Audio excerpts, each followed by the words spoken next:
नमस्ते दोस्तों। आज की इस कहानी में आपका स्वागत है। दोस्तों, ये कहानी मेरी और मेरी मम्मी की है, जो एक सच्ची घटना पर आधारित है। दोस्तों, मेरे परिवार में मैं, मेरे पापा और मेरी मम्मी और मेरी एक बहन है। मेरे पापा का नाम सुनील है और वह प्राइवेट कंपनी में काम करते हैं, और मेरी मम्मी का नाम शीतल है और मेरी छोटी बहन का नाम रिया है और वह हाई स्कूल में पढ़ती हैं। मेरे मम्मी पापा वह दोनों काफी शिक्षित हैं, इसलिए हमारे घर का माहौल काफी खुला और आधुनिक है। अगर मम्मी की बात करूं तो वह अपने शरीर का बहुत ध्यान रखती है और अच्छी तरह से शिक्षित होने के कारण शर्ट, जीन्स और टॉप पहनना उनके लिए आम बात है। मम्मी अपनी फिटनेस का ध्यान रखने के कारण काफी आकर्षक और खूबसूरत दिखती है। मैं घर में उनका इकलौता बेटा हूं, इसलिए मुझे हमेशा बहुत प्यार मिला है। और पापा मम्मी कभी मुझे नाराज नहीं करते हैं। जब भी समय मिलता है हम चारों मिलकर खुलकर बातें करते हैं। तो दोस्तों, ये कहानी शुरू होती है जब मैं कॉलेज में था। मेरी परीक्षाएं खत्म हो चुकी थीं और गर्मियों की छुट्टियां चल रही थीं। उस समय मेरी बहन का भी छुट्टियां चल रही थीं। क्योंकि मैं कभी अर्शेद के यहाँ रहने नहीं गया था, इसलिए मैंने छुट्टियां घर पर ही छुट्टियां बिताने का फैसला किया। हालांकि मेरी बहन मामा के घर जाने की जिद करने लगी थी, इसलिए पापा ने उसे मामा के घर छोड़ आए। मुझे घर पर छुट्टियां बिताने में कोई परेशानी भी नहीं थी, क्योंकि मैं घर पर लैपटॉप में गेम खेलता और मोबाइल पर टाइम पास करता रहता था। एक दिन मैं लैपटॉप पर गेम खेल रहा था और उस समय घर की काम वाली बाई छुट्टी पर गई हुई थी, इसीलिए मम्मी ही सारे काम कर रही थीं। पापा सुबह ऑफिस चले गए थे और मम्मी घर के काम निपटा रही थीं। उन्होंने उस दिन राजस्थानी ड्रेस पहना हुआ था और चूंकि वे घर पर ही थीं, इसलिए उन्होंने दुपट्टा नहीं लिया था। इस समय मम्मी मेरे कमरे में आई और झाड़ू लगाने लगी। मैं बेड पर बैठा गेम खेल रहा था। जैसे ही मम्मी कमरे में आई और झाड़ू लगाने लगी, मैंने उनकी ओर ध्यान देना शुरू किया। क्योंकि उन्होंने दुपट्टा नहीं लिया था, कुछ चीजें साफ दिखाई दे रही थीं। अचानक मम्मी ने मेरी ओर देखा और बोली, उठ, मुझे बेडशीट ठीक करने दे और फिर अपना गेम खेलना। फिर मैं तुरंत दूसरी तरफ देखने का नाटक करने लगा और फिर उठकर बाथरूम में चला गया। बाथरूम में जाकर मैंने सोचा कि कहीं मम्मी ने मुझे देखा तो नहीं। उस समय मैं डर गया था, लेकिन मेरे मन में कई तरह के विचार चलने लगे थे। मैं समझ नहीं पा रहा था कि जो मैंने देखा और सोचा वह सही था या गलत। फिर मैं बेडरूम में वापस आकर बैठ गया, लेकिन अब मेरा ध्यान गेम खेलने में नहीं लग रहा था। बेडशीट ठीक करके कि मम्मी किचन में चली गई थी। तब मुझे राहत मिली कि मम्मी को कुछ शक नहीं हुआ। फिर मैंने अपना लैपटॉप बंद कर दिया और मोबाइल पर टाइम पास करने लगा। अचानक मुझे एक नोटिफिकेशन आया और मैंने उस पर क्लिक किया। वहां मुझे कई कहानियां दिखीं, जिनमें एक कहानी माँ और बेटे के बारे में थी। मैंने वह कहानी पढ़ी जिसमें बेटा अपनी माँ के साथ किस तरह आनंद मनाता है। वह कहानी पढ़कर मेरे मन में भी कुछ वैसा ही ख्याल आने लगा। तब मैं बाथरूम में जाकर अपनी मम्मी के बारे में सोचते हुए अपना मन को शांत किया। फिर बाहर आया तो देखा कि उधर मम्मी किचन में खाना बना रही थीं और फिर मैं फ्रिज से पानी की बोतल निकालते हुए मम्मी को देख रहा था। वे मेरी तरफ पीठ करके खड़ी थीं और मैं उन्हें ध्यान से देख रहा था। उनका ध्यान खाना बनाने में था, इसलिए उन्हें पता नहीं चला कि मैं उन्हें किस तरह देख रहा हूं। और तभी अचानक मम्मी पीछे मुड़ी और मेरी तरफ देखते हुए बोली, क्या रे राहुल, क्या हुआ, क्या देख रहा है? मैं घबरा गया और स्थिति संभालते हुए बोला, कुछ नहीं मम्मी, मैं देख रहा था कि मेरी प्यारी मम्मी कितनी मेहनत करती है सुबह से लेकर रात तक। यह सुनकर मम्मी को बहुत अच्छा लगा और उसने कहा, हाँ बेटा, कुछ सालों में तुम्हारी भी पत्नी आ जाएगी मेरी मदद करने के लिए। और मम्मी हंस पड़ी। इतना कहकर मैं अपने बेडरूम में चला गया और सोचा कि मम्मी को क्या पता कि मैं उसे ही देख रहा था और क्या सोच रहा था। इस तरह मम्मी को देखते देखते कुछ दिन निकल गए और तब मैंने सोचा कि सिर्फ देखने से कुछ नहीं होगा, कुछ प्लान बनाना पड़ेगा। ऐसा सोचते सोचते शाम हो गई और पापा ऑफिस से घर आ गए। उन्होंने कहा कि ऑफिस के काम के लिए मुझे 12 दिनों के लिए विदेश जाना पड़ेगा। यह सुनकर मैं मन ही मन बहुत खुश हुआ और मैंने सहमति में सिर हिला दिया। फिर 2 दिन बाद पापा जाने वाले थे और मैंने ठान लिया कि जो भी करना है इन 12 दिनों में ही करना है, नहीं तो फिर ऐसा मौका नहीं मिलेगा। अगले दिन जब था, पापा जाने वाले थे, इसलिए थोड़ी बहुत शॉपिंग करनी थी। मम्मी और पापा शॉपिंग के लिए निकलने वाले थे। तब मुझसे पूछा, तू आएगा? तो मैंने मना कर दिया और कहा, आप लोग जाओ, मैं गेम खेलूंगा। फिर वे दोनों चले गए और उनके जाते ही मैंने दरवाजा लॉक किया और उनके बेडरूम में गया। मैंने अलमारी खोलकर देखा कि क्या मुझे कोई आइडिया मिलता है। तभी मुझे एक युक्ति सूझी। मैंने और ढूंढने की कोशिश की तो मुझे मम्मी की लिपस्टिक और बॉडी स्प्रे मिला। ढूंढते हुए मुझे मम्मी के कई कपड़े मिले। उनमें एक ड्रेस मिला। मम्मी का वह वन पीस था, सफेद रंग का। उसे देखकर मैंने सोचा, मम्मी इस ड्रेस में कैसी लगेगी।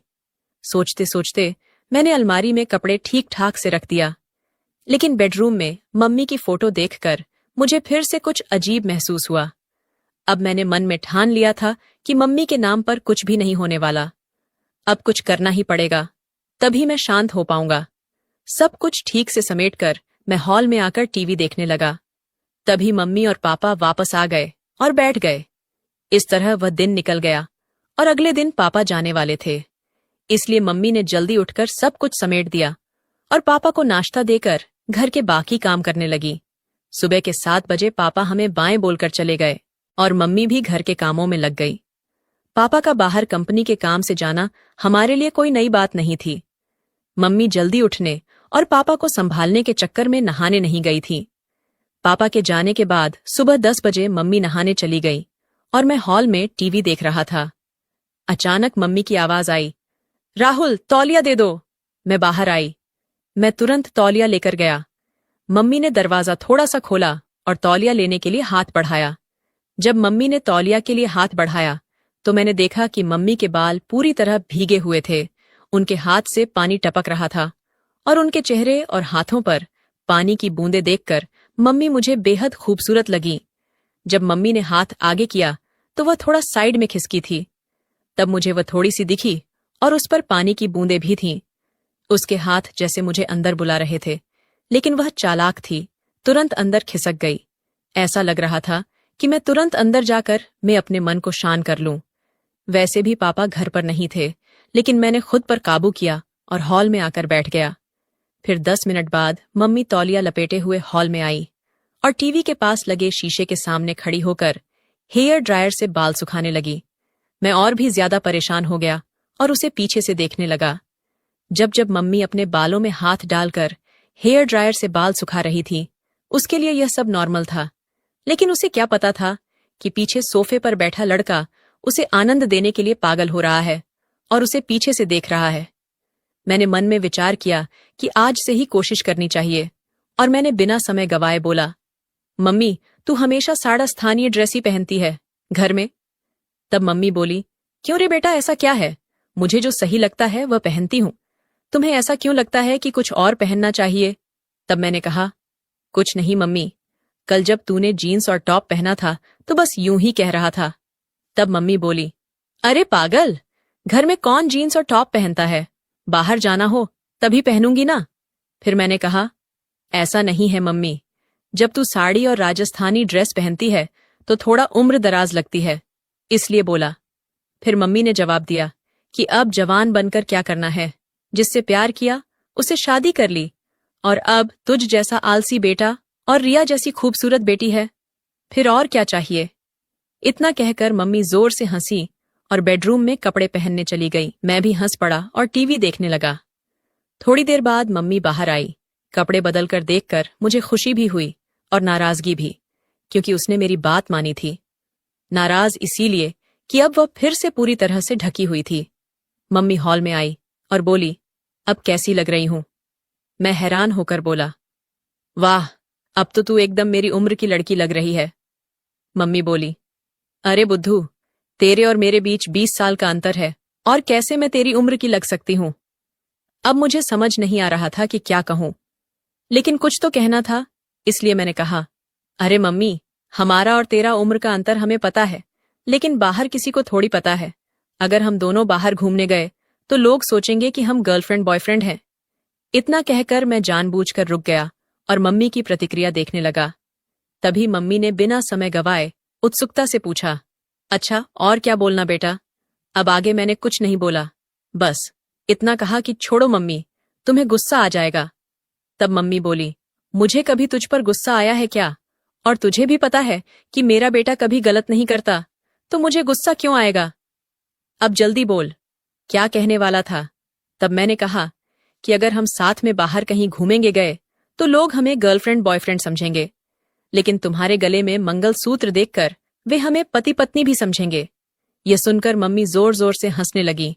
फिर मम्मी बोली, अरे बाप रे, इतनी छोटी सी बात के लिए मुझे क्यों गुस्सा आएगा? और फिर से मम्मी हंसने लगी। तब मैंने उनसे कहा, हंसो मत मम्मी। इतना कहकर मम्मी ने मुझे चिढ़ाने के लिए फिर से हंसना शुरू कर दिया और मैंने मम्मी की तरफ दौड़ लगाई। मजाक में मारने के लिए मम्मी तब भागकर किचन में चली गई और हंसती रही। फिर मैं हॉल में बैठकर सोचने लगा कि चलो, शुरुआत तो हो गई है, लेकिन अभी बहुत काम बाकी है, और वह भी उतना ही मुश्किल। मम्मी बहुत संस्कारी है और मैंने कभी उसे ऐसा महसूस नहीं किया कि उसे इस तरह की किसी चीज की कमी महसूस हो रही हो। मम्मी और पापा की लव मैरिज होने की वजह से खुशी तो उनमें पहले से ही है। जरूरत तो मुझे थी और मुझे वह जरूरत किसी भी हाल में पूरी करनी थी, वो भी मम्मी से। फिर थोड़ी देर बाद मैंने फिर से कोशिश शुरू की। मम्मी किचन में काम कर रही थी। मैं वहां गया और कहा, मम्मी तुम्हें रोज रोज यह काम करते करते बोर नहीं होता क्या? तब मम्मी ने कहा, नहीं बेटा, जब हमारी काम वाली बाई आती है तब मुझे आराम मिलता है। तब मैंने कहा, माँ, अभी तो छुट्टियां शुरू ही हुई हैं और मुझे बहुत बोरियत फील हो रही है। तब मम्मी ने बोला, तो क्या करें, कहाँ चले घूमने? हम दोनों ही हैं घर में। अब मैंने कहा, हाँ चलेंगे मम्मी, लेकिन पापा के आने के बाद। तब मम्मी बोली, तब तक क्या करेगा? मैंने बोला, मुझे एक गेम पता है, अगर तुम्हें कोई दिक्कत ना हो तो खेलते हैं घर में। मम्मी ने कहा, मुझे लैपटॉप पर गेम्स खेलने में कोई दिलचस्पी नहीं है, कुछ और बताओ। फिर मैंने कहा, अरे मेरी प्यारी मम्मी, लैपटॉप पर नहीं, बस ऐसे ही हम दोनों खेलेंगे। तब मम्मी बोली, अच्छा ठीक है, कौन सा गेम है? मैंने बोला, मम्मी ट्रूथ और डियर। तब मम्मी बोली, अच्छा वह गेम ठीक है, खेलते हैं, लेकिन पहले मुझे घर के काम खत्म करने दे, फिर खेलेंगे। तब मैंने कहा, ठीक है मम्मी, तब तक मैं अपने बेडरूम में जाता हूं, जब तुम्हारा काम खत्म हो जाए तो बेडरूम में आ जाना। ये कहकर मैंने उसे पीछे से गले लगा लिया और गाल पर एक किस किया और फिर बेडरूम में जाकर बैठ गया। मैं बेडरूम में बैठकर सोचने लगा कि मम्मी तैयार तो हो गई है, लेकिन क्या पूछूं जिससे उसे गुस्सा ना आए और मेरा काम भी हो जाए। थोड़ी देर बाद मम्मी बेडरूम में आई और मेरे सामने बैठ गई। फिर मम्मी बोली, अब बोल क्या खेलना है? तब मैंने बोला, मम्मी तुम्हें तो पता ही, ट्रूथ और डियर का खेल। अब मुझे बताओ कि गेम की शुरुआत तुम करोगी या मैं? तब मम्मी ने कहा, तुम ही करो शुरुआत। फिर मैंने मम्मी से पूछा, आपको ट्रुथ चाहिए या डेयर? तब मम्मी बोली, ट्रुथ। फिर मैंने सवाल पूछा, तुम्हारा शादी से पहले कोई बॉयफ्रेंड था? मेरा सवाल सुनते ही मम्मी बोली, ये कैसा सवाल है राहुल? तब मैंने कहा, यही मेरा सवाल है और आपने ही तो ट्रुथ चुना है, तो अब बताओ। फिर मम्मी बोली, हाँ मेरा बॉयफ्रेंड था और वह तुम्हारे पापा ही हैं। इसके बाद मैं मम्मी से बोला, अब आप मुझसे पूछो, मेरा भी ट्रुथ है। तब मम्मी ने थोड़ा सोचा और फिर मुझसे सवाल पूछा। मम्मी बोली, तुम्हारी कोई गर्लफ्रेंड है? तब मैंने हाँ में जवाब दिया और कहा, हाँ है, वह मेरे सामने ही बैठी है। मेरा जवाब सुनते ही मम्मी थोड़े गुस्से में बोली, अरे बेटा ऐसा बोलना गलत है, मैं तुम्हारी मम्मी हूं। शुरू में ही मेरा आत्मविश्वास थोड़ा कम हो गया, क्योंकि मम्मी को ऐसे गेम्स में कोई इंटरेस्ट नहीं था और वह संस्कारी थी, लेकिन मैं हार मानने को तैयार नहीं था। तभी मैंने कहा, अरे मम्मी मजाक में बोला था, आप तुरंत क्यों गुस्सा हो जाती हो? तब मम्मी प्यार भरी मुस्कान के साथ हंस पड़ी और सिर हिला दिया। इसके बाद फिर मैं मम्मी से पूछा, अब आपको क्या चाहिए, ट्रुथ या डियर? तो फिर से मम्मी ने ट्रुथ बोला। तब मैं उनसे सवाल किया, शादी से पहले क्या आपने कभी आनंद लिया या कोई खेल खेला है? तब मम्मी गुस्से में बोली, राहुल यह ज्यादा हो रहा है, मुझे नहीं लगता कि तुम्हें ऐसे सवाल पूछने चाहिए, अब हमें यही रखना चाहिए। इस पर मैं कहा, अरे मम्मी हम अच्छे दोस्त हैं और मुझे नहीं लगता कि तुम मुझसे कुछ छुपा सकती हो। अगर तुम मुझसे प्यार करती हो और मुझ पर विश्वास है तो फिर मम्मी बोली, लेकिन बेटा तुम मेरे बेटे हो और ये बातें सही नहीं है। तब मैंने उनसे कहा, मम्मी तुम तो बहुत पढ़ी लिखी हो, फिर भी तुम्हें ये बातें गलत लगती हैं, ये वही बातें हैं जो हमें फर्स्ट साइंस में सिखाई जाती है। तब मम्मी बोली, ये साइंस में नहीं सिखाई जाती बेटा। तब मैंने कहा, नहीं सिखाई जाती तो फिर मुझे इन चीजों के बारे में कुछ भी पता नहीं होना चाहिए। इसके बाद मम्मी बोली, तुम्हें हर चीज जानने का पूरा हक है, लेकिन ध्यान रखो कि तुम किससे पूछ रहे हो। तुम मुझसे यानी अपनी माँ से यह सब पूछ रहे हो? तब मैंने कहा, मम्मी तुम्हें भी पता है कि मेरे कोई और दोस्त या गर्लफ्रेंड नहीं है, तो मैं किससे पूछूं? तुम ही हो जिससे मैं हर बात करता हूं। तब मम्मी को थोड़ा बुरा लगा, क्योंकि बचपन से ही मैं ज्यादा बाहर नहीं गया था और इसलिए मेरे ज्यादा दोस्त भी नहीं थे। उसे समझ में आ गया कि मैं नहीं मानूंगा, तो वह बात करने के लिए तैयार हो गई। तब मम्मी बोली, हाँ, हमने कई बार वैसे किया है और एक बार आनंद भी लिया था। तब मैंने कहा, मम्मी इतनी छोटी सी बात के लिए इतना समय लिया। इस पर मम्मी बोली, अब तो खुश होना। फिर मम्मी थोड़ी मुस्कुराई और बोली, अब तुम बताओ तुम्हें क्या चाहिए, ट्रुथ या डेयर? तब मैंने उनसे कहा, डियर। इसके बाद मम्मी ने सवाल किया, क्या तुमने कभी किसी को किस किया है? तब मैंने कहा, नहीं, लेकिन अगर कोई लड़की तुम्हारी तरह दिखने वाली और तुम्हारे जैसी मिली तो जरूर करूंगा। इस पर मम्मी बोली, क्या? अभी तो तुम कह रहे थे कि मैं तुम्हारी गर्लफ्रेंड हूं और अब फिर कह रहे हो कि अगर कोई और मिली तो करोगे। इतना सुनते ही मैंने बोला, तो क्या तुम्हें किस करूं? तब मम्मी बोली, हाँ, लेकिन गाल पर मैंने कहा, नहीं, मुझे कहीं और चाहिए। अब मम्मी बहुत गुस्सा हो गई थी और मुझे डांटने लगी, लेकिन फिर भी मैंने हार नहीं मानी, क्योंकि मुझे पता था कि अगर अब रुक गया तो फिर कभी मम्मी से बात नहीं कर पाऊंगा। किसी तरह मम्मी को शांत किया और गेम फिर से शुरू किया। मैंने कहा, ठीक है मम्मी, गाल ही सही, अब मैं करूं? तब मम्मी बोल, हाँ, जल्दी करो। तब मैंने मम्मी के पास गया और कुछ देर देखता ही रहा। फिर मैंने वह किया जो मुझे नहीं करना चाहिए था। फिर धीरे धीरे मम्मी को तैयार करके मैंने मजा लेना शुरू कर दिया। तभी मम्मी ने मुझे रोकने की कोशिश की। तब मैंने महसूस किया कि मैं अपनी हद पार कर रहा हूं। इस समय मम्मी की आंखों में नाराजगी और चिंता साफ झलक रही थी। उन्होंने मुझे प्यार से समझाते हुए कहा, राहुल, ये सब बातें एक मजाक तक ठीक है, लेकिन माँ बेटे के रिश्ते की एक मर्यादा होती है, हमें उसे पार नहीं करना चाहिए। मैंने मम्मी की बात को गंभीरता से लिया। मुझे भी एहसास हुआ कि मम्मी का दिल दुखाना गलत था। मैंने मम्मी से तुरंत माफी मांगी और उनसे वादा किया कि अब मैं ऐसा कोई मजाक नहीं करूंगा जिससे हमारे रिश्ते में कोई दूरी आए। मम्मी ने मेरी माफी को स्वीकार करते हुए मुझे गले लगा लिया और कहा, बेटा, मैं हमेशा तुम्हारी दोस्त रहूंगी, लेकिन हमें यह भी याद रखना चाहिए कि हमारे रिश्ते की कुछ सीमाएं होती हैं। तब मैंने मम्मी से कहा, हाँ मम्मी, अब मैं समझ गया हूं, मैं आपको कभी दुखी नहीं करूंगा। इसके बाद हम दोनों ने हंसते हुए फिर से सामान्य बातचीत शुरू की। अब मम्मी ने मुझे मेरे दोस्तों के साथ अधिक समय बिताने की सलाह दी और कहा कि जीवन में रिश्तों की मर्यादा और सम्मान बनाए रखना बेहद जरूरी है। इस बातचीत ने मुझे यह सिखाया कि मजाक की भी एक सीमा होती है और रिश्तों में आपसी समझ और सम्मान होना चाहिए। अंत में हम दोनों ने एक दूसरे के साथ हंसते हुए खेल खत्म किया और यह वादा किया कि हमारे बीच दोस्ती और प्यार हमेशा बना रहेगा, लेकिन रिश्तों की मर्यादा को भी कभी नहीं भूलेंगे। दोस्तों, आपको यह कहानी कैसी लगी? कमेंट करके जरूर बताएं। अगर आपको यह कहानी पसंद आई हो तो इसे लाइक करें और अपने दोस्तों के साथ शेयर करें। आगे भी ऐसी ही रोमांचक कहानियों के लिए हमारे चैनल को सब्सक्राइब करें ताकि आप हमारी कोई भी कहानी मिस ना करें।